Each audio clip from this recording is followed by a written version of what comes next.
Hey everybody, welcome to another episode of Nastyaddictiongarage. We jump into part 7 of the Toyota front end reassembly on this green Toyota V6 MR2. Man, that was a mouthful.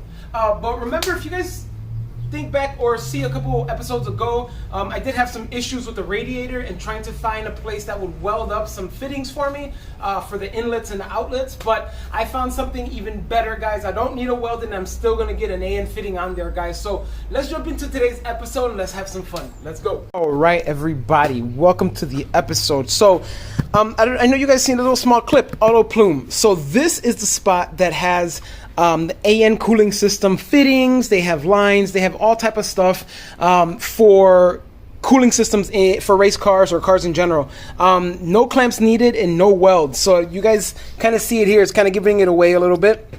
It's a water neck adapter. So what it's going to do is basically give me AN fittings on these parts here.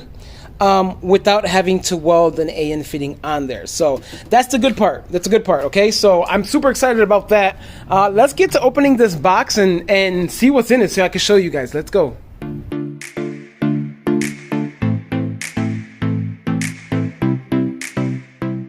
As you guys seen, I opened up the box. We do have the auto plume water neck adapters. This thing is so neat. I totally forgot about them for the longest, and then I'm super excited that I remembered about this company just because it's no welding, no clamps. So I'm super excited about that in itself, since I don't have a welder at my shop in my garage. That's the next thing. If there are any sponsors out there though that want to get me a welder, I'm looking at you, Yes Welder.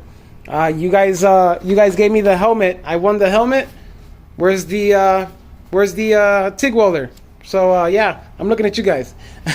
Anyway, moving back to the auto plume, what we're going to be doing is opening one of these up so I can show you exactly how it's going to be fit onto the water neck of the radiator. So guys, let's jump into that and let me show you exactly what I'm talking about.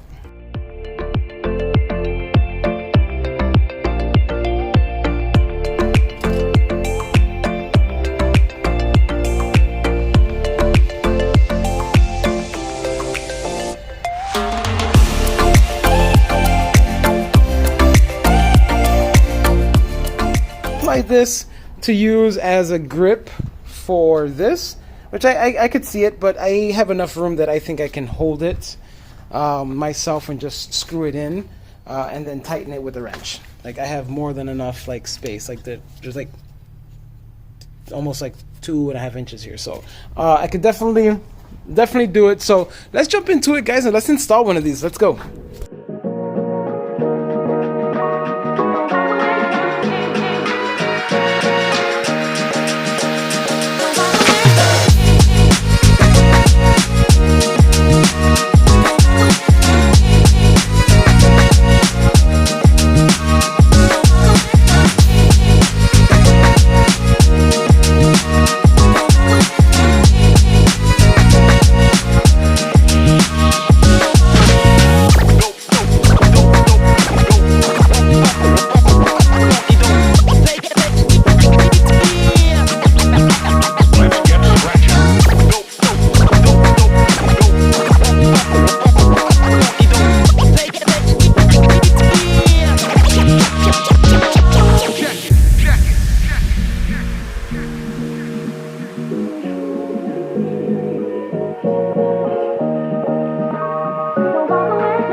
I just added was a 16 AN fitting to my Toyota MR2 radiator without welding, guys. Like, this is, I mean, breakthrough for me, because obviously I don't have a welder anywhere inside this garage, and I just got a 16 AN fitting on my Toyota MR2 radiator. Like, I'm super excited just because, I mean, Autoplum, I gotta give you guys a big shout out. This piece here, this water neck adapter is phenomenal. I think you guys blew it out the park with it just because this makes things like this easier for people like me, like the DIY type of person or like the home garage mechanic.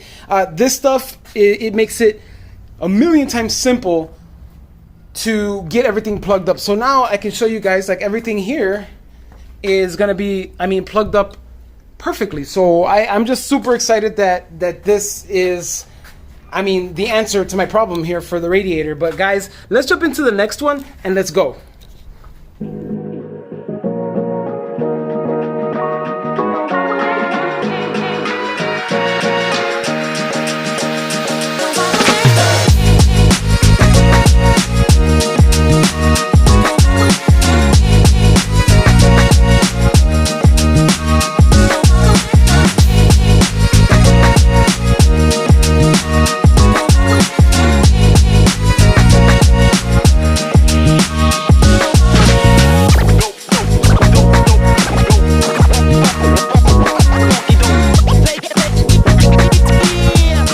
Folks, I'm more than excited on how these things came out. Check it out.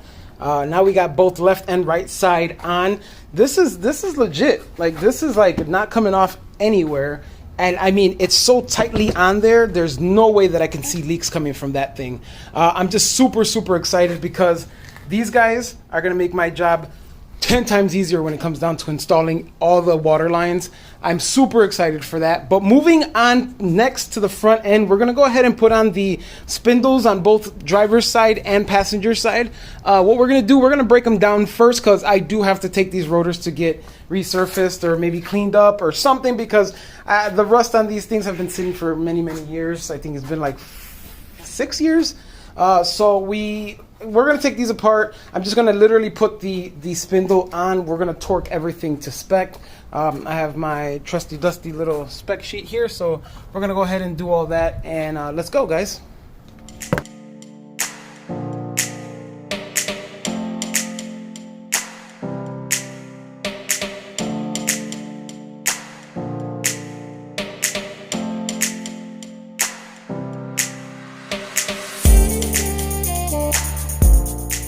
Alright everybody, you guys kind of see I broke everything kind of down, removed the spacer.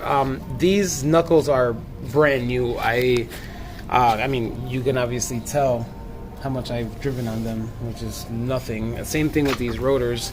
I mean, all I have to do is dust this off. Like, these rotors are barely ever driven on. There's barely any scarring on the actual metal, so I'm kind of excited to get this done.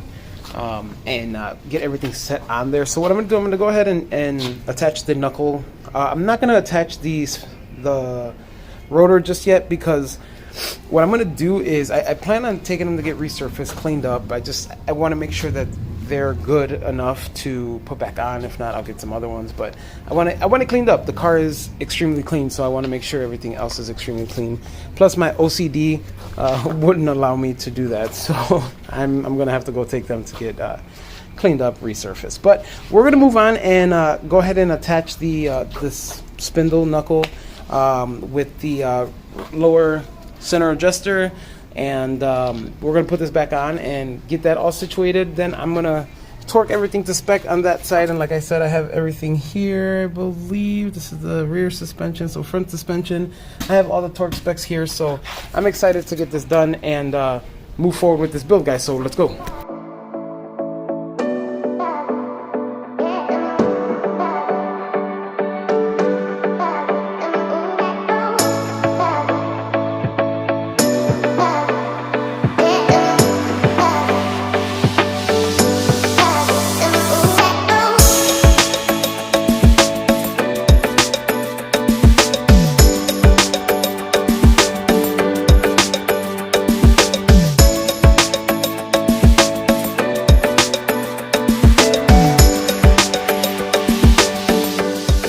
Was relatively simple. You guys seen I just kind of mocked everything up. Nothing is torqued to spec just yet, but everything is in their place and where it's supposed to be. I'm super excited just because we are at this point, and I just want to I want to be done. I want to be done. I want to put the front wheels on this thing and be excited to get it that much closer. I know you guys see an L right here, but that was because I had them backwards. This was supposed to be over there, or this was over there, and the one that was over there was here. I had it messed up, but now this is correct, so this is really not the left, this is the right. But yeah, it's coming out. It's coming out, guys. I'm like super excited. As you've seen, this knuckle is super fresh. It's brand new. I really debated. I wanted to get it powder coated, but I think I'm just going to drive the car for a little bit, worry about it later, and then I'll get it powder coated. But I'm not too worried about it. And it was thanks to Bob Pham for hooking it up and using them on a build that's going to mean a lot more to me than the average MR2. So I'm excited. So let's jump into the other side, guys. We're going to do kind of the same thing. We're going to remove the spindle, or remove the spacer. We're going to remove the actual rotor, and then we're going to go ahead and clean up everything and then put it onto the passenger side, guys. So let's go.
Alright guys, I was going to torque everything to spec, but you know what, I decided against it just because there's still a lot of things that I have to do as far as adjusting goes, because when we install, where is it, this brace right here, this H brace on the front end, I'm going to have to loosen the control arms and stuff like that, so I'm not going to fully bolt everything up. Everything is literally hand tight, but look at how nice it's coming out. I'm just super excited that I'm to this point, because I mean, very much see in the next coming episodes this car's front end going down to the floor. So we did complete the front end lower suspension, I want to call it, I guess. I mean, the combo spindles. We did the tie rods. We did the lower control arms. I mean, so far we're killing it right now. But I'm even more excited to show you guys and talk about this again, just because this auto plume, guys, I am a loss for words, because this is so cool. Like, this made my job 10 times easier. So now this is going to be easy just to hook up and take off whenever I need to. If I got to change out the radiator, it's going to be easy, because this is, again, something that can be removed and reused. So I'm super excited about that. But look at it. This thing looks great. This stuff looks phenomenal. And I'm just really happy that Auto Plum sent me these things. They didn't send them to me. I'm not sponsored by them. I bought them, but I'm glad they sent them to me so quickly. Literally, I ordered them 2 days ago and got them yesterday. So I'm excited, guys. But anyways, remember, like, share, subscribe. I really appreciate every single one of my subscribers. I really appreciate everybody watching and tuning into this build. This build has been something that has been such a big part of my life, and I'm just getting closer and closer to getting it done, and it makes me happy, and I just enjoy that everybody enjoys this build just as much as I do. So guys, again, remember, check out the Nasty Addiction merch store. I'm going to be pulling out some new merch, some new t-shirts, sweaters. Like, guys, check it out. My shirts are not super expensive, so that's not even going to be a thing. So make sure you go down there and check them out. And again, like, share, subscribe. Peace, guys. Take care of yourselves and each other.